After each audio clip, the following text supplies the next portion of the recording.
Today's podcast is presented by Podgo. Podgo is the easiest way for you to monetize your podcast, providing podcasters with a flat rate for ad space so you always know how much you get when you include an ad from Podgo.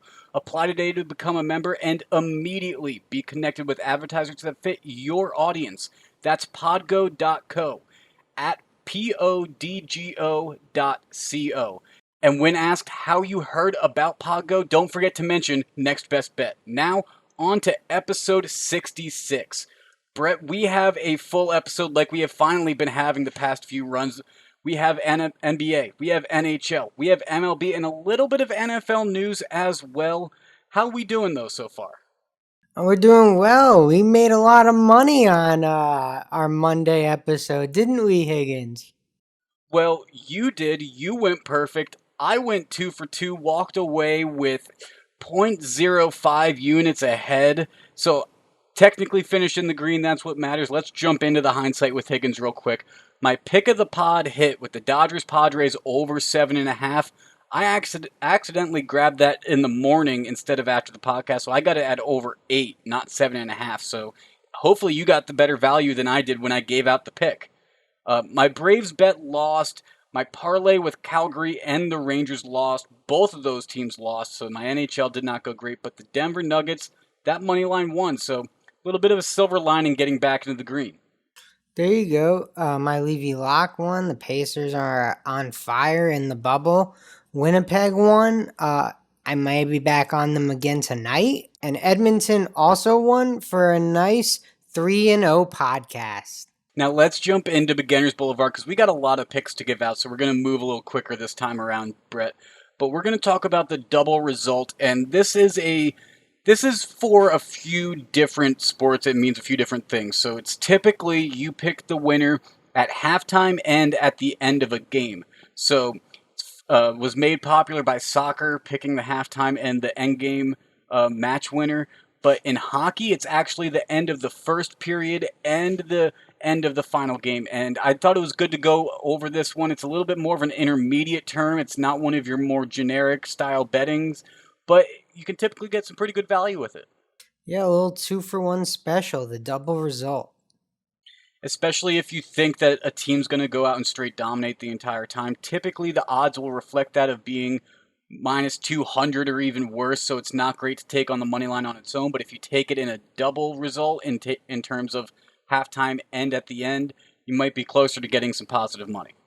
Yeah, a good way to try and turn the books in your favor, I guess. And some people look for parlay partners. This is another similar type of betting strategy. It really is. And another strategy to look for when you're going to be talking about sports and sports betting, we're going to jump into the MLB now, is watching that injured list. Now, on Wednesday, Max Scherzer, he's going on to that after just pitching 1 inning with the Nationals, but the Nationals did get Juan Soto back from the coronavirus list. Yeah, so in with the good, out with the bad, I guess. That stinks that they're going to lose Scherzer, but always good to add a bat like Juan Soto to your lineup. We are on a few games tomorrow, but just a quick preview of some of the big ones. You have the Rangers-A's to look out for tomorrow. The A's will be slight favorites in that one. You have Reds-Indians tomorrow, where Cleveland will be the slight favorites. But let's get to some of our picks. I know you like Yankees-Phillies, Higgins. I do, and before I give out where I'm at on that one, I do have one slight lean. It's with the Minnesota Twins against the Pittsburgh Pirates. I like the Twins.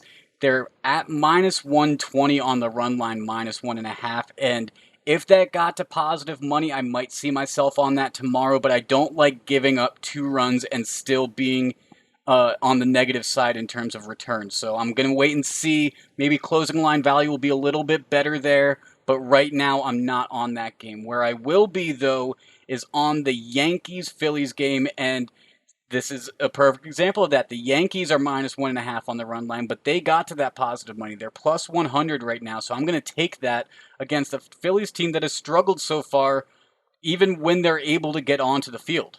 So the Phillies won the first one of that doubleheader, which probably plays into your favor there, Higgins. Helps turn that money positive. I'd say so, and In terms of the expected pitchers for tomorrow's game, Zach Eflin's going to be on the mound for the Phillies, and Jordan Montgomery is going to be on the mound for the Yankees.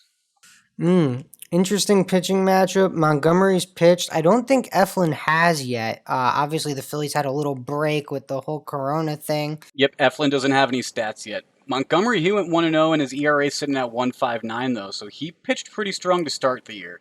If you're not as comfortable with the run line, the Yankees are minus 153 favorites on the money line, so not terrible odds. Maybe a good parlay partner, like you mentioned earlier.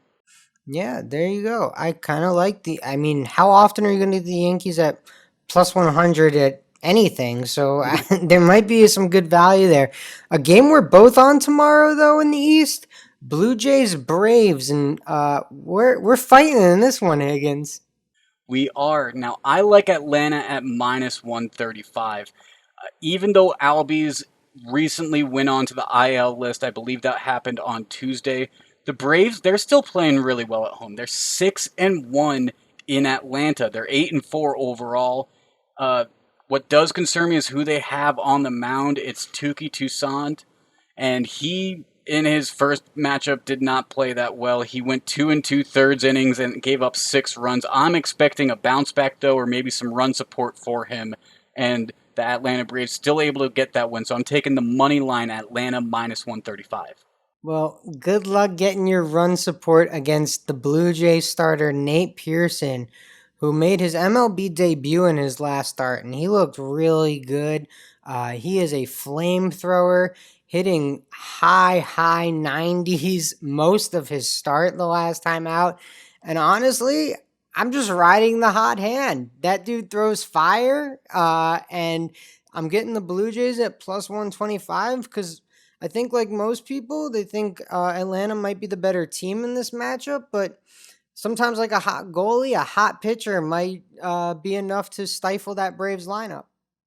Yeah, he threw 5 innings, gave up just 2 hits, had 5 strikeouts. But to be honest, Brett, an MLB debut is an MLB debut, and you go out there that well, you think it might be easier than it really is. It may make for the recipe of getting shocked, especially against an Atlanta lineup. I'm not worried about it. This was their top pitching prospect for years. People have been excited for him to come up, and he didn't disappoint. He's projected to be I'm not going to call him a number one starter, but, a top of the rotation guy. And like I said, he throws a hard fastball. Well, sooner or later, every pitcher has to get humbled. I'm hoping that it's going to happen on Thursday. It might take a little bit more time, though, and that seems to be how you're riding on that. Yeah, I think he was technically the home team in his last start, even though it was in Washington. But so this is his first true road start, I guess. But no fans, so I hope he'll be okay. Another game I'm gonna be on though, Higgins. I'm gonna be on the Chicago Cubs, and I love the Cubs tomorrow again because of their pitcher. Tyler Chatwood has looked incredible this year. Now I'm going to be on the Cubs money line, which is currently minus 172. The Cubs at minus 1.5 are currently an even 110. So, I'm going to be on the Cubs money line, like I said. I love Chatwood tomorrow, so I'm going to back the Cubs. Yeah, he's 2-0 on the season. An under 1 ERA through his 2 starts so far at .71. That's fantastic. What worries me about the Cubs and why I didn't pull a trigger on that is they are slightly ahead in terms of when they're on the road at 2-1, but that's not a large sample size, so I'm a little bit worried there for you. Maybe you want to parlay that with the Yankees, like I said, in terms of a parlay partner and trying to get some positive money. Maybe I ride the Blue Jays with him. Well, let's jump into some money line magic, Brett, because oof, was there a scorcher down the stretch on Tuesday night in Orlando? The Suns against the Clippers. And if you haven't already seen the buzzer beater shot, I'm going to try to not give it away until the very end. But the Suns were leading for basically all the fourth quarter. They played fantastic in the first half. The Clippers came back in the third quarter and kind of made it a game. And stayed around through much of the fourth quarter. And we're going to start off here with about 2 minutes left when the Clippers center Zubac ties the game at 111 apiece with a 2-point shot. But then Phoenix's DeAndre Ayton, he grabs the lead right back for the Suns with a layup just 10 seconds later. And then for about a minute, it kind of settled down until Kawhi hit a step back to tie it at 113 apiece. Yeah, I know he had some two big free throws later in the game, and then you said it. The Devin Booker play was, I mean, that was incredible. I'm going to let you take it, but I'm sure you've seen the memes on the internet. Yes, so Devin Booker had hit a pull-up jumper to give the Suns the lead again. Then Kawhi made those two free throws that you mentioned to tie the game back up. And then Booker hits an 18-foot turnaround jumper. He does a pump fake that gets Kawhi Leonard to leave his feet and then does a spin on his pivot foot and barely gets the shot off above Paul George's hand, hits the buzzer beater, is laying on the ground just I don't even know what the emotional word is for it. Was it shock? Was it awe? Was it just contentment? There was so much going on in terms of what his face was saying, and at the same time, nothing. One of the things I loved that I saw on Twitter after this buzzer beater, though, Brett, was that Devin Booker should thank Joakim Noah for forcing him to deal with double teams during the off-season gym practices. That's pretty funny considering Noah's on the Clippers too. So Exactly. that's pretty good, Higgins. I like that. And yeah, you did an excellent job describing that shot. There was a lot of action there, and I think you nailed every single one of those pieces. The fact that he got Kawhi to leave his feet first off was impressive, and then to know he had enough time to spin, to not have to rush, and to jump, and he almost did a hezi at the very top where he was barely able to get that shot off over Paul George's hand. But Kawhi Leonard, PG-13, two of the premier defenders on that Clippers team. The fact that Devin Booker fought off both of them in that buzzer beater just makes it a little bit more sweet. Yeah, and the Suns have looked good. Suns have looked good down in the bubble. So they're hoping to continue to stay hot and maybe get into that play-in game for the 8 seed.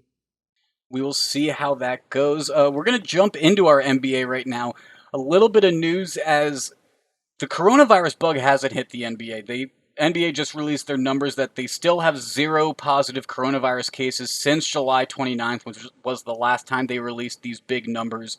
So it's been a week since the season started and everything. NBA still hasn't had a positive coronavirus case. Very positive considering we've even had players like Lou Williams come back. The bug that has hit the NBA, though, is the injury bug, as we've seen a few notable names like Jaren Jackson Jr., who was in episode 65's Moneyline Magic for his performance with the Grizzlies, Ben Simmons, Jonathan Isaac, Jamal Crawford, who we talked about in terms of a team should have signed him, but you sign someone that's 40 years old that hasn't played in the NBA, injury is a concern, and unfortunately it crept up for the Nets. Yeah, I mean, all these guys, it's really unfortunate. How about that Nets win over the Bucks? Historic win. They 18 and a half point dogs at the closing line. Something ridiculous like 19 to 1 on the money line. So, oh my god, how about that victory? I saw a parlay on Instagram, I believe it was by a Bleacher Report betting, that showed someone that picked all 6 winners, and they had the Nets money line at plus 1400 as one of them. They cashed out after the first 3 games. $10 won them 2,500 bucks, but they could have won $9,700. And I have to ask you the question that they were asking in their Instagram post, Brett. Would you be still happy that you won 2,500 off the $10 bet, or would you be upset with yourself on cashing out early when you would have won 97 if you let it ride? Ah, that poor guy. I think you're happy that you cash out and you made. I mean, think about it. He made 250 times his money that day. Like, no I, one's I really agree. feeling bad for that guy. I think the But margin helps you feel a little bit better about the decision. Absolutely. yeah, I mean, that's my hope is like, I mean, I don't really feel bad for you. I'll take your 2,500, but yeah, I'm sure when he watched Sports Center that night, he was wishing he let that ticket ride. And that's a battle that I think every bettor has faced once or twice before of the do I cash out early where the odds are good enough for me right now, or do I let this parlay ride? If you're a big parlay bettor, you have been in these instances before where you've hit three of the four, three of the six, four of the seven, or whatever, and you're looking good, but you still have a lot left to play before you would cash. And sometimes that money, that cash out money, it's talking pretty loud, especially on a $10 bet that's sitting at 2,500 to cash out. I probably would have done the same as that guy, to be honest. Yeah, it makes a lot of sense. One more question for you before we get into these games. I mean, Michael Porter Jr.'s been on a tear. TJ Warren's been on a tear. Anyone else in the bubble catching your eye? Maybe our guy Carmelo Anthony? You mean Hall of Famer Carmelo Anthony that Damian Lillard mentioned the other day and the impact that he has had for Portland? He has played amazing. And the fact that last year he was sitting on the sidelines and wasn't playing for NBA teams and he basically had a gap year was insane. Like, Carmelo's a fantastic athlete. I agree he's a Hall of Famer, and he has really shown that he still has some left in the tank. Definitely a Hall of Famer, no doubt about it. Just like the all-time NFL draft that had like Barry Sanders in the top 5 and all these Hall of Famers. You know, people will remember it for LeBron James, but 3 other Hall of Famers in that top 5. And I think the bubble play on, some of these unexpected stars has been fantastic. I mean, Michael Porter Jr. sat out most of his rookie year. TJ Warren, no one was talking about him for 4 months, and now you can't turn on a show without seeing him. So I'm excited to continue to watch and see these guys continue to develop. Well, we're going to have Michael Porter Jr. and Carmelo facing off on Thursday, Portland versus Denver. Portland's got a 3.5 point edge in the spread, minus 158 in the money line. That's a game that's going to be intriguing me. I'm not on it right now, but I'll definitely be watching that game. Yeah, that one's a good one. Heat Bucks is another great one. Miami plus 8.5 is screaming at me. I can't bet it yet because I have a few other picks that I like more. But I have a feeling when I wake up tomorrow, Higgins, when all our listeners are listening to this podcast, I may be on that 8.5 for Miami. Well, that's just why our listeners have to follow us on social media at Next Best Bet on Instagram, at MBB Pod on Twitter, and the Next Best Bet Facebook page because as many picks as we do give out on this podcast, there are picks on the days in between. There are picks on the days right after the podcast that all of a sudden the odds have changed and we liked them a lot compared to the night before when we recorded this podcast. We are recording this on Wednesday night. It's going to come out Thursday morning. So who knows? There may be some other ones that catch our eye tomorrow.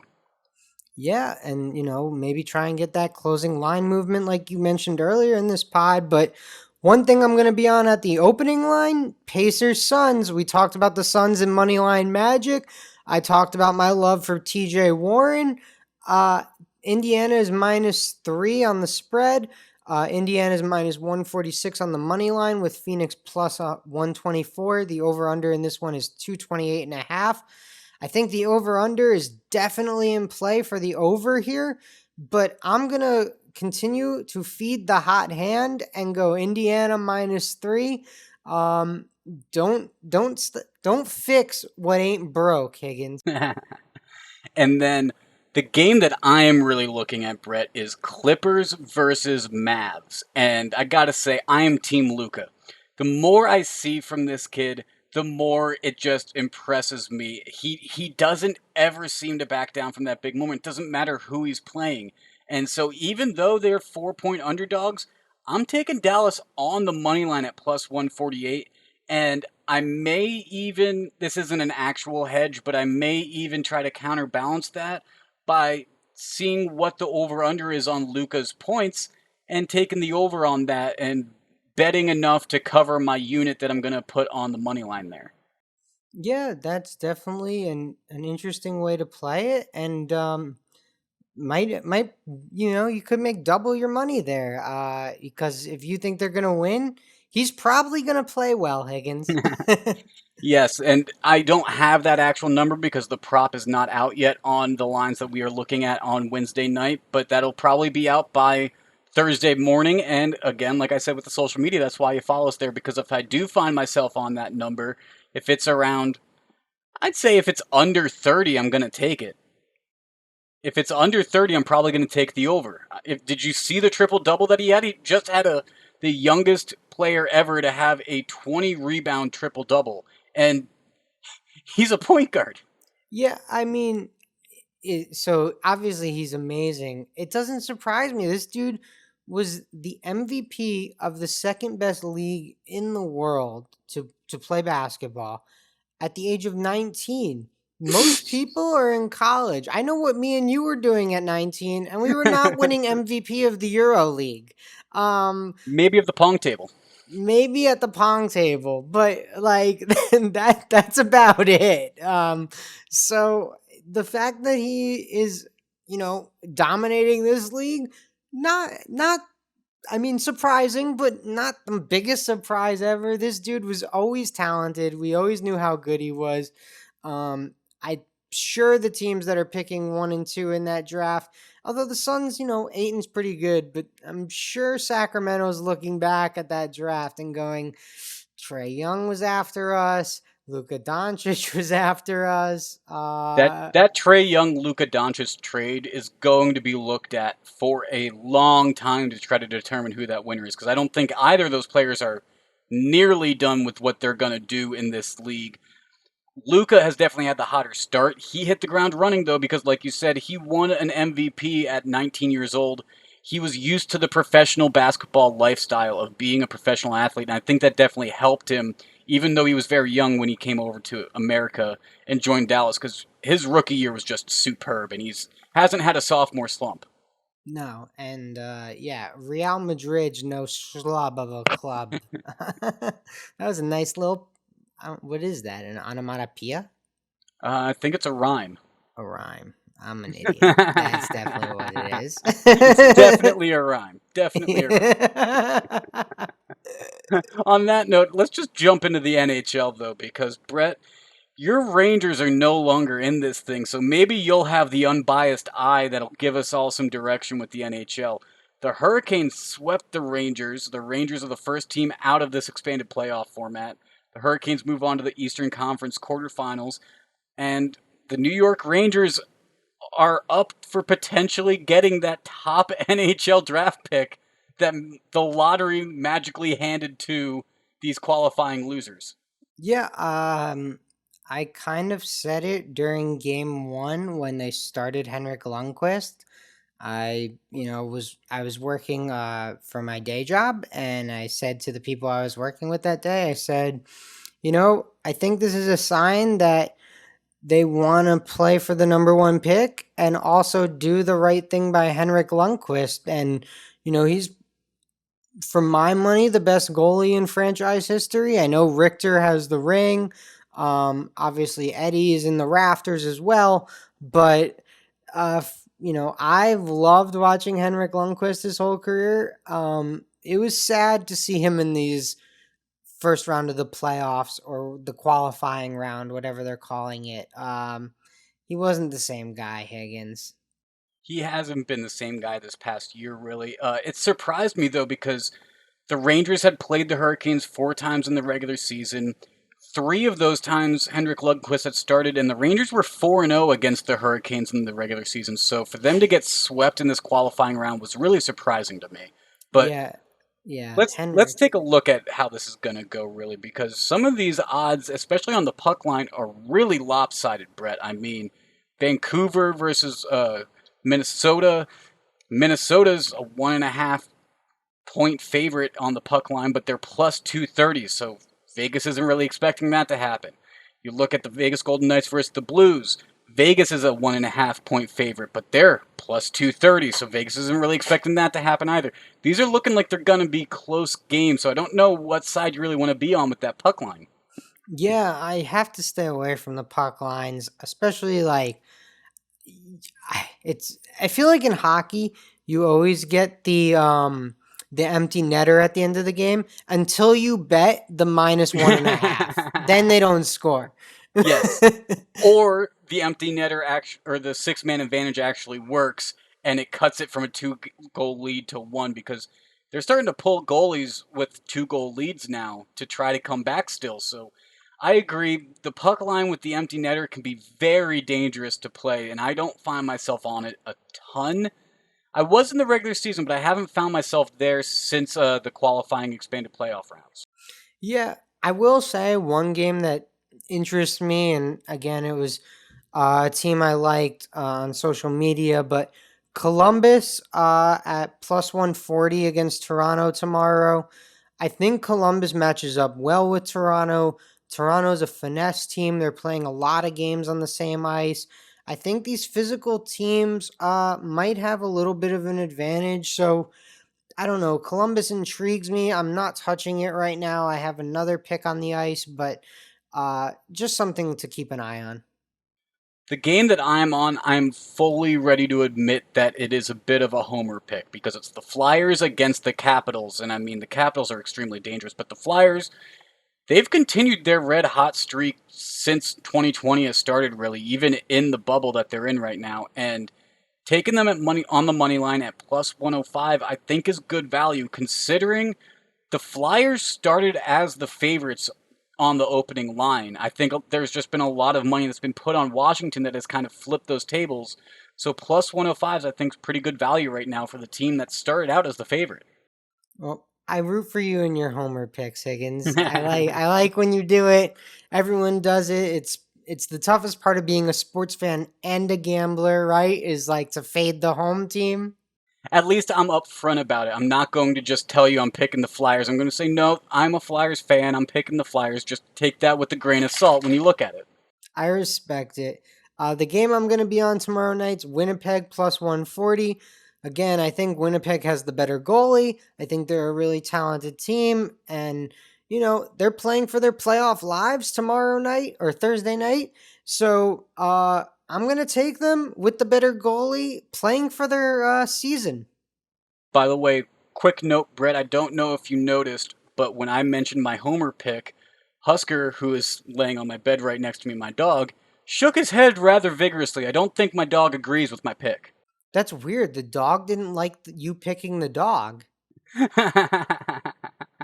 Very weird, very weird. I like the double use that you used of the word dog there. That was nice. Thank you. I had to make up for my onomatopoeia statement.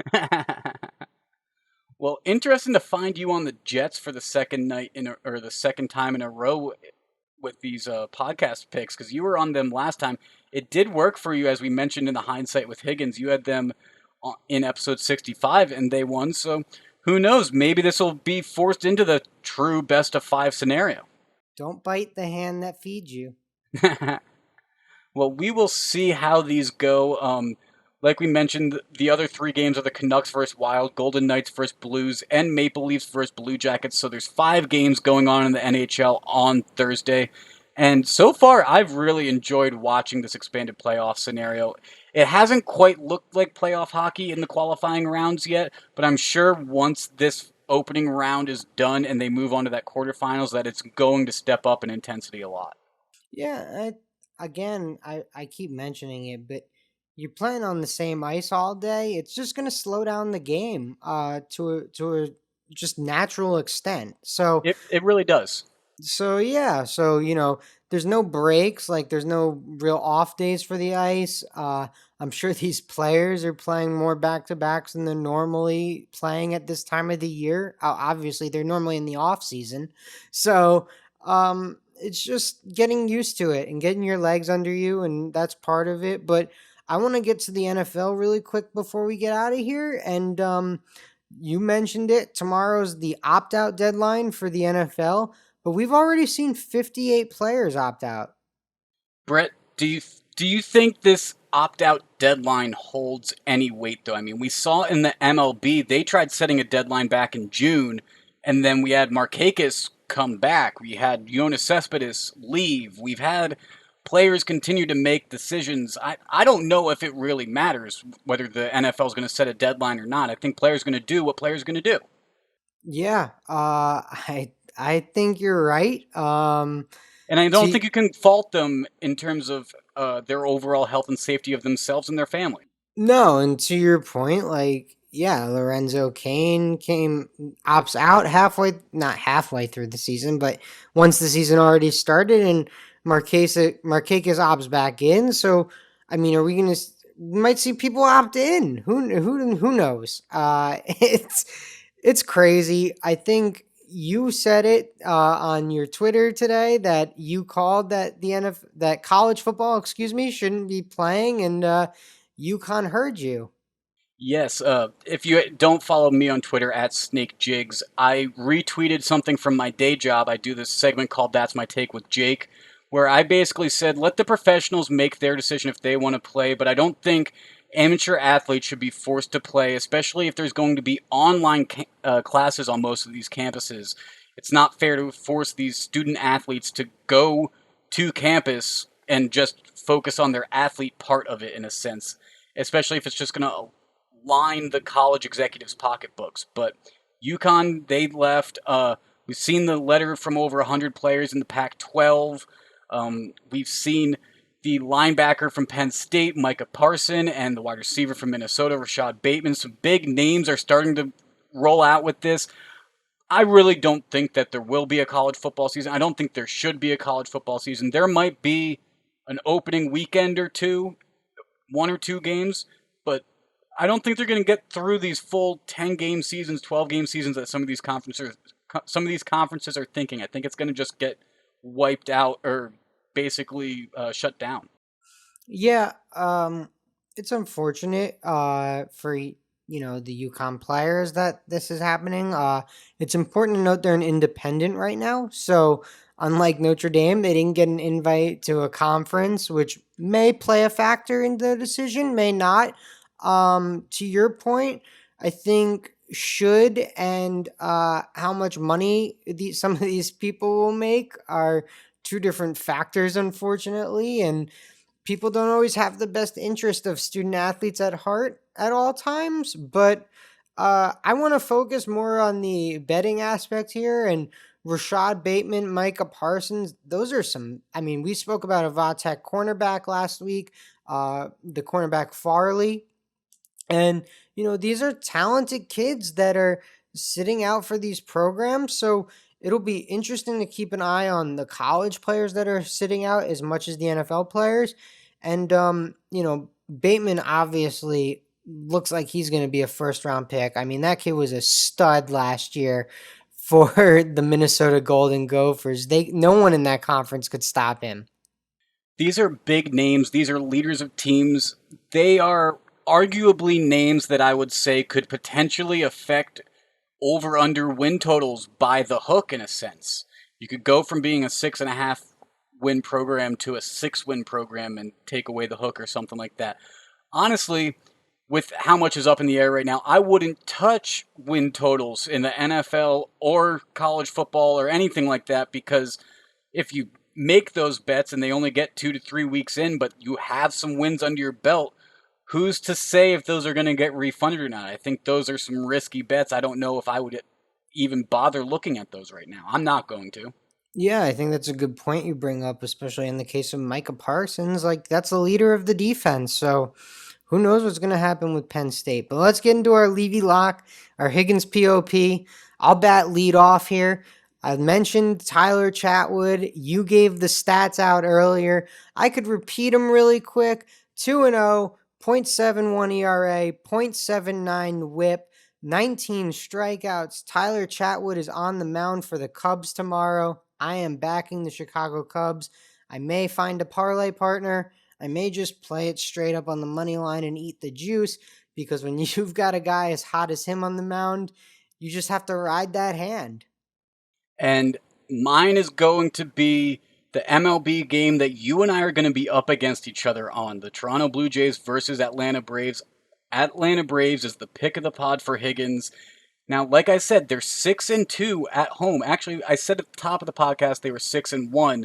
The Atlanta Braves game has since finished, and they're 6-2 at home. So they're going to have to respond from a loss on Wednesday night to overall be able to potentially get this win tomorrow.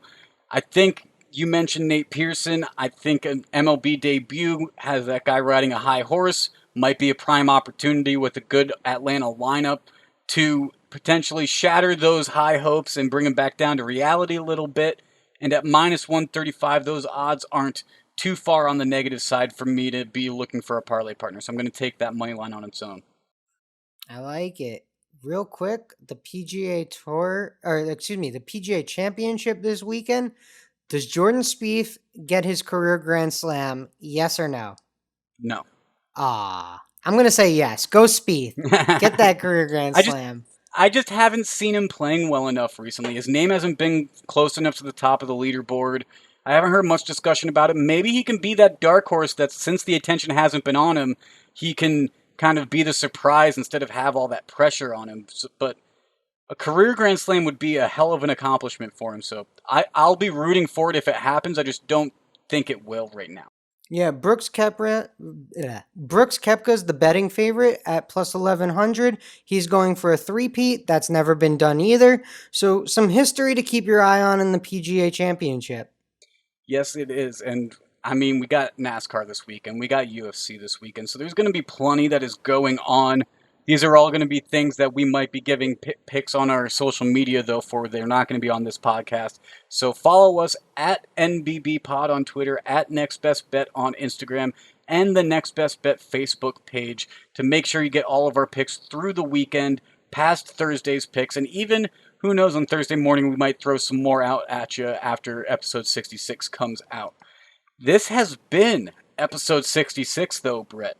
We have sports back. We've got the NBA, we've got the NHL, and miraculously the MLB is somehow still around. I don't really get it, but it's still here, baby. So we got 3 sports to bet on, 3 team sports, plus the golf and everything that we just mentioned there.